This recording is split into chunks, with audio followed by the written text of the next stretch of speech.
Продолжаем рубрику «Лор-ликбез».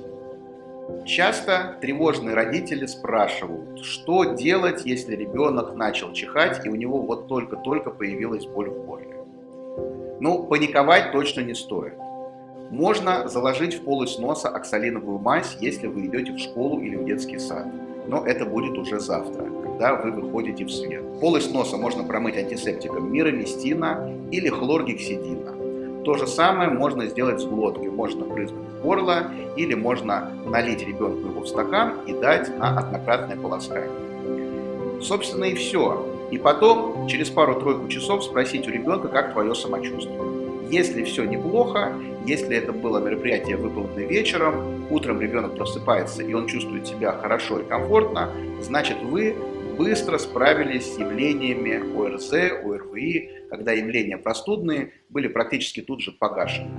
Ну и для профилактики, конечно, можно заложить в полость носа оксалиновую мазь, можно сделать это чистой ватной палочкой, а можно и своим чистым пальцем. Выдавили мазь на кончик пальца, и ребенок вдохнул в одну и в другую ноздрю. Мазь осталась в преддверии носа, растаяла от теплой температуры кожи и будет оказывать очень хороший противовоспалительный и противовирусный эффект.